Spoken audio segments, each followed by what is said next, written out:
Hello everyone, मेरा नाम है नरेश कोरी और आप देख रहे हैं मेरा यूट्यूब चैनल थर्मल इंजीनियरिंग के लेक्चर सीरीज। दोस्तों, आज हम लोग पावर प्लांट इंजीनियरिंग के यूनिट 3 के लेक्चर नंबर 10 की तरफ जाएंगे, जिसके अंदर हम लोग पढ़ने वाले हैं पल्वेराइज्ड कोल बर्नर। देखिए दोस्तों, मैंने लास्ट लेक्चर में आप लोगों को बाउल मिल के बारे में बताया था कि भी हमारे नेचुरल रिसोर्स से मिले हुए कोल को पाउडर फॉर्म में किस तरह से कन्वर्ट किया जाता है। अब बारी है फर्नेस के अंदर यूज होने वाले बर्नर की, कि हमारे फ्यूल को बर्न किस तरह से किया जाता है, जिसको हम लोग बोलते हैं पल्वेराइज्ड कोल बर्नर। तो सबसे पहले हम लोग जानते हैं कि इसका फंक्शन क्या होता है। It is used to fire the pulverized coal along with primary air into the furnace. The secondary air is admitted separately below the burner, around the burner or elsewhere in the furnace. आप लोगों ने Stoker देखे थे, हम लोग primary air secondary air दोनों air का use करते थे। प्राइमरी एयर जो कि आपके बेड के साथ में यूज़ होता था, और सेकेंडरी एयर जो कि आपके टॉप लेवल पर यूज़ होता था to complete the combustion of your fuel. So same thing is over here के बर्नर के अंदर भी हम लोग प्राइमरी एयर और सेकेंडरी एयर का यूटिलाइजेशन करेंगे। प्राइमरी एयर हम लोग यूज़ करेंगे हमारे फ्यूल को बर्न करने के लिए, और सेकेंडरी एयर जो कि हम लोग सेपरेटली फ्लो करवाएंगे हमारे फर्नेस के अंदर, ताकि आपको कंप्लीट कंबशन मिले। तो ये मेन फंक्शन होता है बर्नर का, कि बेसिकली बर्नर का क्या यूज़ है। अब हम लोग देखते हैं दोस्तों के फैक्टर्स क्या क्या अफेक्ट करते हैं पल्वेराइज्ड बर्नर के परफॉर्मेंस के ऊपर। सबसे पहला होगा characteristics of the fuel used, कैसा फ्यूल आप लोग यूज़ कर रहे हो, क्योंकि अलग अलग टाइप के कोल यूज़ होते हैं। ठीक है, एंथ्रेसाइट है, बिटुमिनस है, एक्सेट्रा एक्सेट्रा एक्सेट्रा। तो आप किस टाइप के कोल का यूज़ कर रहे हो, वो सबसे ज़्यादा इंपॉर्टेंट फैक्टर है। फिर होता है particle size of the pulverised coal. Fine particles में आपने आपके कोल को कन्वर्ट किया है कि नहीं। अगर फाइन पार्टिकल्स में कन्वर्ट किया भी है तो उस पार्टिकल की साइजिंग कितनी है। हो सकता है कि वो 0.075 mm से ज़्यादा बड़े हो, तो फिर डिफरेंट तो भी काफ़ी फ़र्क पड़ जाता है कि आपके फ्यूल को बर्निंग करवाने के लिए। तो ये आपके लिए एक इम्पॉर्टेंट फैक्टर है। तीसरा, mixing place of fuel and air. आप कौन सी सिचुएशन या कौन से लोकेशन पर फर्नेस के अंदर आपके एयर और फ्यूल का मिक्सचर करवा रहे हो। हाँ, ठीक है, मान लो कि आपका एयर का जो मिक्सचर है आपके फ्यूल के साथ में प्रॉपर हो नहीं रहा है, तो डेफिनेटली 100% इनकम्प्लीट कंबशन के चांसेस होंगे। तो ये भी एक सबसे बड़ा इंपॉर्टेंट फैक्टर है कि भाई पल्वेराइज बर्नर का एफिशिएंसी यहाँ पर डिक्रीज हो जाएगा। तो प्रॉपर मिक्सिंग होना चाहिए। Proportion of primary and secondary, और कितने प्रोपोर्शन में प्राइमरी एयर एंटर हो रही है और कितने प्रोपोर्शन में सेकेंडरी एयर एंटर हो रही है, ये दोनों की वैल्यू पे डिपेंड करता है आपके पल्वेराइज बर्नर के परफॉर्मेंस पर। Volatile matter content in coal. Volatile matter मैंने आपको बताया था कि जो आपके कंबशन प्रोसेस को फास्ट करके दे, जिसको गुजराती में बोलते हैं ज्वलनशील पदार्थ। ठीक है, अगर ये कंटेंट आपके कोल के अंदर ज़्यादा है तो डेफिनेटली प्रॉपर कंबशन होगा, लेकिन अगर ये चीज़ कम है, वॉलेटाइल मैटर कंटेंट नहीं है इतना ज़्यादा कोल के अंदर, तो आपको कंबशन में डिफिकल्टीज आ सकती है। And the last one is furnace design. Furnace किस डिज़ाइन से बना हुआ है, ठीक है, टेक्निकली है कि नहीं, या फिर इसके अंदर कॉम्प्लेक्स डिज़ाइन है तो क्या क्या फैक्टर्स ध्यान में रखने हैं। तो ये सारे पॉइंट्स थे जो कि ध्यान में रखे जाते हैं पल्वेराइज बर्नर के यूजिंग के लिए, जो कि हम लोगों को ध्यान में रखना है। तो अब हम लोग देखते हैं क्लासिफिकेशन के बारे में, कि बेसिकली कौन से बर्नर्स यूज होते हैं। तो चार टाइप के बर्नर हैं: लॉन्ग फ्लेम बर्नर, टर्बुलेंट, या तो फिर इसको शॉर्ट फ्लेम बर्नर भी बोलते हैं, next tangential burner, and the last one is cyclone burner. देखिए दोस्तों, जीटीयू के अंदर क्या है कि चारों में से कोई भी बर्नर पूछा जा सकता है। वैसे तो लॉन्ग फ्लेम और टर्बुलेंट बर्नर के चांसेस ज़्यादा है, लेकिन फिर भी मैं आपको ओवरव्यू दे दूंगा टेंजेंशियल और साइक्लोन बर्नर के बारे में भी। तो सबसे पहले मैं आप लोगों को लॉन्ग फ्लेम बर्नर के बारे में बताता हूँ कि लॉन्ग फ्लेम बर्नर बेसिकली क्या होता है। लॉन्ग फ्लेम बर्नर कुछ इस तरह से दिखेगा, आप देख सकते हो। लॉन्ग फ्लेम बर्नर को आप यू फ्लेम भी बोल सकते हो। यू फ्लेम बोलने का पर्पज सिर्फ एक है कि आप देख सकते हो कि आपकी जो फ्यूल है, आप ये जो ये शेप आप देख सकते हो। जो भी फ्लेम जनरेट हो रही है, आपकी गैसेस जो होगी वो इस तरह से यू शेप में आपके फर्नेस के अंदर घूमेगी। ठीक है, तो इस तरह से जो मूवमेंट हो रहा है ना, इसीलिए इसको बोलते हैं यू फ्लेम बर्नर या वर्टिकल लॉन्ग फ्लेम बर्नर। ठीक है, तो देखते हैं हम लोग क्या होता है। फिगर की जियोमेट्री को देखना।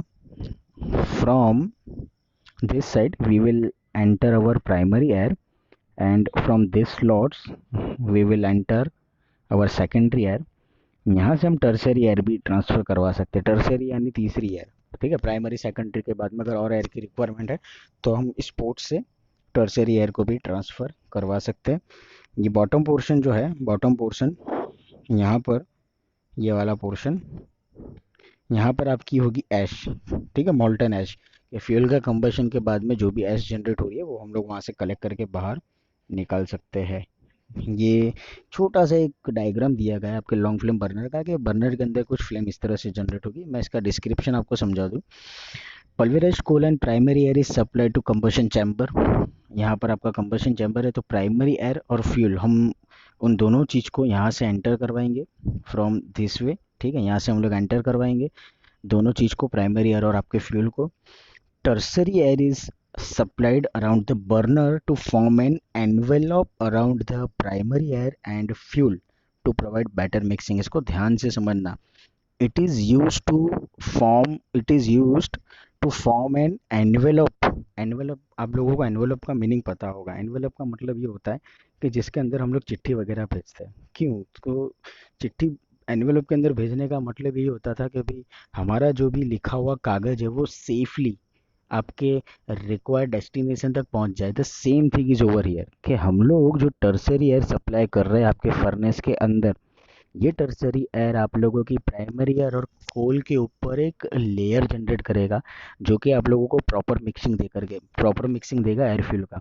क्योंकि जितना ज़्यादा प्रॉपर एयर फ्यूल मिक्सचर होगा उतना ही अच्छा कंबशन आपको फ्यूल में मिलने वाला है। तो टर्सरी एयर यहाँ पर हमारे लिए इसीलिए हेल्पफुल है। सेकेंडरी एयर क्या होगी?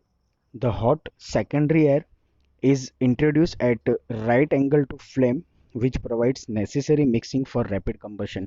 सेकेंडरी ईयर का मतलब ये होता है कि आप लोग प्रॉपर मिक्सिंग करके दे सको, प्रॉपर रैपिड कंबशन दे सको। इसीलिए हम लोग सेकेंडरी ईयर का यूटिलाइजेशन इसीलिए करते हैं ताकि हम लोग ज़्यादा से ज़्यादा अच्छा कंबशन दे सके। ठीक है, सेकेंडरी ईयर का मतलब तो मैंने आप लोगों को स्टोकर के अंदर भी बताया था कि स्टोकर के अंदर सेकेंडरी ईयर का मतलब क्या होता है, सेकेंडरी ईयर क्यों हमारे लिए यूज़फुल होती है। ठीक है, सेकेंडरी ईयर का फंक्शन और टर्सरी ईयर का फंक्शन डिफरेंट है। आप लोगों को सिंपल एक क्वेश्चन पूछ सकते हैं कि what is the function of secondary year and tertiary year in the long flame you burner, तो फिर आप लोगों को ये आंसर लिखना है। तो दोस्तों ये था वर्टिकल लॉन्ग फ्लेम बर्नर। इसके बाद में हम लोग देखेंगे लॉन्ग फ्लेम बर्नर के बारे में और थोड़ा बहुत कि flame is required to travel a considerable distance due to which it allows sufficient time to complete the combustion of fuel। U shape generate होने की वजह से क्या होगा कि जो भी फ्लेम जनरेट हो रही है वो ज़्यादा से ज़्यादा ट्रैवल करेगी, और जितना ज़्यादा ट्रैवलिंग करेगी उतना ही ज़्यादा कंबशन वो देगा। ठीक है, ट्रैवलिंग की वजह से क्या होगा कि सरफेस कांटेक्ट एरिया बढ़ रहा है, और सरफेस कांटेक्ट एरिया बढ़ेगा तो उतना ही एक अच्छा कंबशन हम लोगों को मिल सकेगा। For low volatile coal, combustion chambers are equipped with such burners to give a long flame path for slower burning of coal particle। मैंने पहले ही बोला अगर volatile matter कंटेंट कम है तो सीधी सी बात है कि आप लोगों को कंबशन के लिए ज़्यादा एनर्जी देनी पड़ेगी।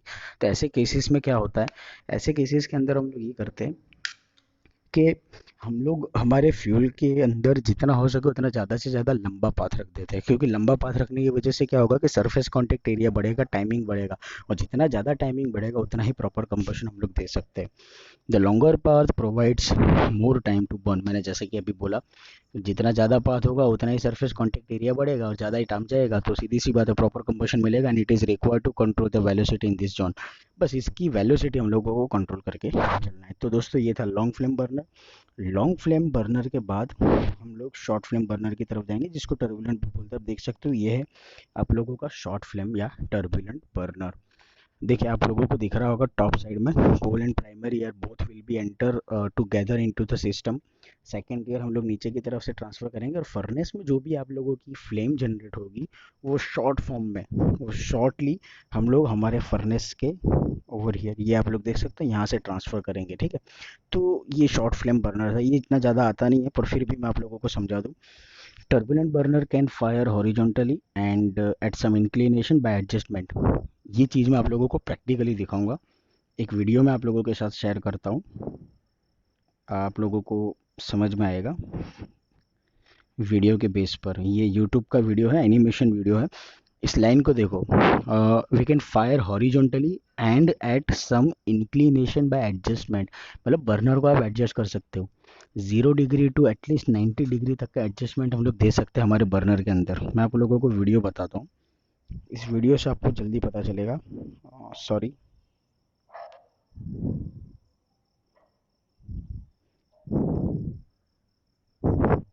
I think the video is yes over here it is. आप देख सकते हो ये आप लोगों की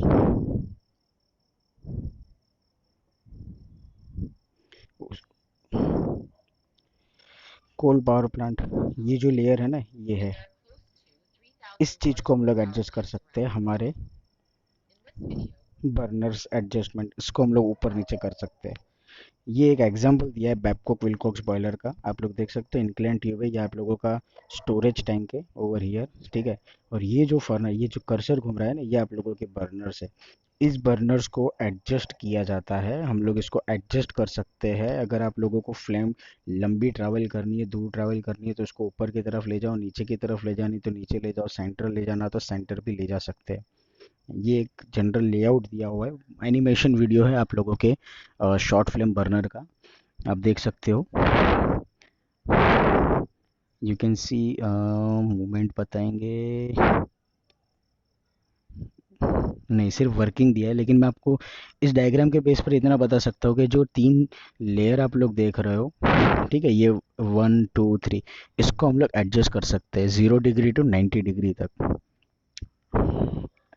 90 डिग्री से कम ही रखा जाता है, 90 डिग्री तक कर सकते हैं, लेकिन 90 डिग्री तक, 90 डिग्री से कम ही रखा जाता है। इन 3 बर्नर्स को क्या होता है कि हम लोग मूवमेंट करवाते हैं, ठीक है। तो ये एक प्रैक्टिकल वीडियो था, प्रैक्टिकली हम लोग किस तरह से हमारे बर्नर का यूज़ करते हैं, ये उसके लिए था। हम लोग यू फ्लेम बर्नर के बाद में शॉर्ट फ्लेम बर्नर में आके देखेंगे। The pulverized coal air mixture and secondary hot air are arranged to pass through the burner in such a way that there is a good mixing in highly turbulent form in the furnace। Coal air mixture मतलब कि air field mixture को क्या होगा कि हम secondary hot air के साथ में इस तरह से पास आउट करेंगे कि वो प्रॉपर मिक्सिंग दे। आप लोग देख सकते हो फिगर के अंदर कि आप लोगों की जो प्राइमरी एयर और कोल होगी वो यहाँ से आएगी। जब ये फर्नेस तक ट्रैवल हो रही है, ड्यूरिंग दिस टाइम आपकी सेकेंडरी एयर जो कि गर्म एयर है, हॉट एयर है, वो ऑलरेडी आपके प्राइमरी एयर और कोल के साथ में मिक्सचर हो जाने वाली है। तो क्या होगा कि प्रॉपर कंबशन के चांसेस रहेंगे और हाईली टर्बुलेंट क्रिएट होगा फर्नेस के अंदर। Because of the turbulent form, mixture burns as soon as it enters the furnace and combustion completed in short distance। और यही रीज़न है कि आप लोगों को प्रॉपर मिक्सिंग मिल रहा है, आपके प्राइमरी ईयर सेकेंडरी ईयर और कोल के बीच में टर्बुलेंट जल्दी क्रिएट हो रहा है, इसकी वजह से शॉर्ट डिस्टेंस के अंदर आपकी फ्लेम जनरेट होती है और प्रॉपर कंबशन आप लोगों को मिल जाता है। It gives high rate of combustion compared with other type. यहाँ पर आप लोगों को कंबशन रेट काफ़ी अच्छा मिलेगा, मतलब यू फ्लेम से भी ज़्यादा अच्छा। और ये सबसे बेस्ट बर्नर है जो कि यूज़ होता है practically maximum into the boilers. It is preferred mainly to high volatile fuel, जो वॉलेटाइल फ्यूल जिसकी वॉलेटाइल कंटेंट ज़्यादा है जिस फ्यूल की, वहाँ पर हम शॉर्ट फ्लेम बर्नर का मैक्सिमम यूज़ करते हैं। शॉर्ट फ्लेम बर्नर के बाद में मैं आपको दिखाता हूँ टेंजेंशियल बर्नर। टेंजेंशियल बर्नर आप देख सकते हो कि आप लोगों के बर्नर टेंजेंट में फर्नेस के अंदर फ्लेम जनरेट करेगा। आप देख सकते हो कितना एक सर्कुलर क्रिएट हो रहा है। मैं आपको दिखाऊँ, ये है कोल एंड एयर मिक्सचर, ठीक है। यहाँ से हम प्राइमरी एयर और कोल का मिक्सचर एंटर करवाएंगे और यहाँ से हम हमारी सेकेंडरी एयर को एंटर करवाएंगे। ये जो रेक्टेंगुलर बॉक्स जैसा दिख रहा है दैट इज़ योर फर्नेस, ठीक है, ये आपकी फर्नेस है। होगा क्या, flame produce by the burners at 4 corners. जो 4 कॉर्नर आप लोगों को दिख रहा है, number 1, number 2, number 3 and number 4, ये 4 कॉर्नर्स के थ्रू हम हमारे बर्नर्स के अंदर फ्लेम जनरेट करेंगे, जो कि इमेजिनरी सर्कल जनरेट कर रहा है। इस तरह से हमको इमेजिनेशन करना है जो सेंटर की तरफ जाएगा, सेंट्रीफ्यूगल नहीं, सेंट्रीफ्यूज एक्शन यहाँ पर क्रिएट हो रहा है, ये हम लोगों को इमेजिन करके चलना है। It produces high degree of turbulent at the centre, जो कि आपके सेंटर के अंदर काफ़ी हाई लेवल पर टर्बुलेंट क्रिएट करेगा, जिसकी वजह से हम लोगों को प्रॉपर कंबशन मिल सकता है। The swirling action produces sufficient turbulent in the furnace to complete the combustion in a short period and avoids the requirement of producing high turbulent at the burner itself। क्या होगा कि यहाँ पर जो swirling effect generate हो रही है centre के अंदर, उसकी वजह से हाई टर्बुलेंट ऑलरेडी जनरेट हो जाएगा और प्रॉपर मिक्सचर आप लोगों को मिलेगा और प्रॉपर कंबशन हम लोग हमारे फील्ड का कर सकते हैं, जिसकी वजह से क्या है कि भी कोई एक्स्ट्रा रिक्वायरमेंट नहीं होगी कि आपको ज़्यादा एयर ट्रांसफ़र करनी है या बड़ा से बड़ा ज़्यादा से ज़्यादा टर्बुलेंस क्रिएट करना है, ऐसी कोई रिक्वायरमेंट नहीं है। प्रॉपर कंबशन हो जाएगा यहाँ पर क्योंकि आपको स्वर्लिंग इफेक्ट मिल रही है। इसीलिए इसी मेथड की वजह से या इसी मेथड की हेल्प से with this method of firing high heat release rates are possible. Maximum heat आप लोग आपके फ्यूल में से अचीव कर सकते हो। एडवांटेजेस क्या है, heat release rate is high, heat ज़्यादा से ज़्यादा मिलेगी। ऑपरेशन इज सिंपल, इसको ऑपरेट करना काफ़ी सिंपल है। Complete combustion can be achieve, 100% combustion तो नहीं कर सकते लेकिन मैक्सिमम कंबशन आप आपके फ्यूल का कर सकते हो क्योंकि स्वर्लिंग इफेक्ट मिल रहा है। इसीलिए liquid gaseous and pulverised fuel can be readily burn either separately or in combination. आप किसी भी तरीके के फ्यूल का कंबशन, चाहे वो लिक्विड हो, गैसियस हो या पल्वेराइज्ड कोल हो, किसी का भी कंबशन आप लोग इजीली कर सकते हो आपके कंबशन चैम्बर के अंदर। साइक्लोन बर्नर की फिगर आप लोग देख सकते हो। साइक्लोन का मतलब आपको पता ही होगा, जिसको हम लोग तूफान बोलते हैं हिंदी में, या बोलते टॉर्नेडो इफेक्ट, जो आप लोगों ने डिस्कवरी चैनल के ऊपर देखा। ऐसी इफेक्ट आपके बर्नर के अंदर जनरेट होना, इसको बोलते हैं साइक्लोन बर्नर। ठीक है, साइक्लोन बर्नर इतना इंपॉर्टेंट नहीं है, लेकिन हाँ इसका मेन पर्पस ये है कि ये साइक्लोन बर्नर डेवलप तब किया गया था to avoid cost of pulverization. Crushed coal can be used in cyclone burner instead of pulverized coal. अगर आप लोगों के कोल को क्रश करके पल्वराइज्ड फॉर्म में जनरेट नहीं करना है, और आपके पास में नेचुरल रिसोर्स से कोई कोल मिला हुआ है, इसका यूज़ करना है, तो साइक्लोन बर्नर का आप लोग यूटिलाइजेशन इजीली कर सकते हो। यहाँ पर भी यही होगा कि प्राइमरी एयर प्लस फ्यूल हम लोग एंटर करवाएंगे, और सेकेंडरी एयर हम लोग हमारे सेकंड पोर्शन से एंटर करवाएंगे, जो कि आप लोग फिगर के अंदर देख सकते हो। यहाँ से हम सेकेंडरी एयर को एंटर करवाएंगे, ये एरिया से हम लोग टर्सरी एयर एंटर करवाएंगे। टर्सरी एयर जो हम लोग एंटर करवाएंगे वो ऑलरेडी प्राइमरी एयर और फ्यूल के मिक्सचर के साथ होगा, जो कि आपके यू फ्लेम बर्नर की तरह एक एनवेलप क्रिएट करके देगा। ठीक है, जाके हम लोग मैक्सिमम कंबशन कर सकें। Same thing is over here, बस फर्क इतना है कि यहाँ पर हम लोग वाटर का सर्कुलेशन करेंगे, ताकि हमारे फर्नेस का जो टेम्परेचर है वो ज़्यादा हाई ना जाए, क्योंकि आपके नेचुरल रिसोर्स से मिला हुआ कोल है, तो डेफिनेटली इम्प्योरिटीज़ वगैरह सब कुछ होगी। तो कूलिंग वाटर क्या करेगा कि आपकी फर्नेस की वॉल का टेम्परेचर कंट्रोल करके रखेगा, फर्नेस की वॉल के टेम्परेचर को ज़्यादा होने देगा नहीं। ठीक है, वाटर कूल्ड हॉरिजॉन्टल सिलेंडर है ये, located outside main boiler furnace, इसका लोकेशन बॉयलर के बाहर होता है। Crushed coal is fed and fired with high rates of heat release. Crushed coal का यूज़ करना है तो कर सकते हो, जो कि आपको हाई हीट रिलीज देगा। ठीक है, coal combustion is complete before the resulting hot gases enter the furnace. Fuel का कंबशन ऑलरेडी हो जाएगा इसके पहले कि आप लोगों का हॉट गैसेस एंटर करे फर्नेस में। High temperature about 2000 degree Celsius temperature, maximum temperature आपके साइक्लोन बर्नर में मिल रहा है, it is around 2000 degree Celsius. And the last one is liquid slag form is discharge off, जो भी स्लैग जनरेट हो रहा है, जिसको एस बोलते हैं इस तरह से। अरे लेकिन यहाँ पर लिक्विड कचरा होगा, वो जो लिक्विड कचरा होगा वो हम लोग हमारे फर्नेस के एंड पॉइंट से बाहर निकाल देंगे, ओवर हियर ये वाला पोर्शन। ठीक है, यहाँ से ये जो आप लोगों को दिख रहा है, ये आप लोगों की साइक्लोन इफेक्ट है आपकी हीट जनरेशन की।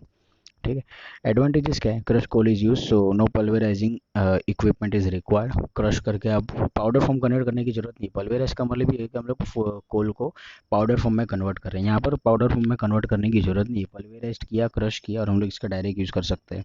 रिमूव मोस्ट ऑफ द ऐश, ऐश यहाँ पर ज़्यादा दूर हो जाएगी क्योंकि कंप्लीट कंबशन मिल रहा है। हम about 60% ash molten slag, molten slag के तौर पर 60% मिलेगी।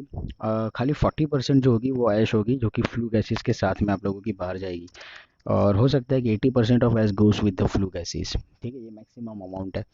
तो यहाँ पर क्या है कि आप लोगों को ऐश मिलने के चांसेस काफ़ी कम हो जाएंगे। It reduces erosion and fouling of steam generator surface due to low ash content in the flue gases. अगर फ्लू गैस के अंदर ऐश कंटेंट ही नहीं है तो सीधी सी बात है, करोजन इरोजन इफेक्ट आएगी नहीं, फॉलिंग फैक्टर रिड्यूस हो जाएगा। करोजन इरोजन इफेक्ट नहीं है तो फॉलिंग फैक्टर रिड्यूस हो गया, फॉलिंग फैक्टर रिड्यूस हो गया तो आपके स्टीम जनरेटर की सरफेस बढ़ जाएगी। स्टीम जनरेटर मतलब जनरेटर, ठीक है, जहाँ के हम जो बॉयलर की सरफेस, ठीक है, जहाँ पर हम लोग हमारे स्टीम को प्रोड्यूस करने वाले, स्टीम जनरेटर मतलब boiler. Best results in low grade fuels like Indian coal. हमारे देश के अंदर जो कोल मिलता है, इंडियन कोल जो है, देश नेचुरल कोल जो है, उसके अंदर उसको हम साइक्लोन बर्नर के अंदर काफ़ी इजीली यूज़ कर सकते हैं, जिसके अंदर हम लोगों को बेटर रिजल्ट मिलता है। It can be operated with less axis air. Axis air मतलब कि एक्स्ट्रा एयर की ज़्यादा ज़रूरत पड़ेगी नहीं। ठीक है, and the last one is high furnace temperature is obtained. Temperature, furnace का टेम्परेचर बहुत ही ज़्यादा ऊंचा आ रहा है, हाई टेम्परेचर, जो कि मैंने आपको दिखाया था, it is around 2000 degree Celsius. तो इतने हाई टेम्परेचर की वजह से क्या होगा कि हम लोग प्रॉपर कंबशन क्रिएट कर सकते हैं। डिसएडवांटेजेस क्या है? High F define pressure required which will give you the high power consumption. जितने ज़्यादा पावर कैपेसिटी वाला फ़ैन होगा, डेफिनेटली उतना ही ज़्यादा इलेक्ट्रिसिटी का कंजम्पशन होगा, तो ये हमारे लिए डिसएडवांटेज है। Formation of relatively more NOx which pollutes air. Nitroxides के प्रोड्यूस होने के चांसेस ज़्यादा है, जिससे एयर पॉल्यूशन क्रिएट होगा। The last one is not suitable for high sulphur content coal. अगर आपके कोल के अंदर सल्फर कंटेंट ज़्यादा है तो फिर ऐसे फ्यूल का यूज़ हम लोग साइक्लोन बर्नर के अंदर नहीं कर सकते। तो दोस्तों ये थे बर्नर्स के टाइप, उसके क्लासिफिकेशन, उसका एक्सप्लेनेशन। आई होप दोस्तों कि आपको उसमें समझ में आया होगा। अगर आपको कोई सवाल है तो आप मुझसे ज़रूर पूछेगा। Thank you so much.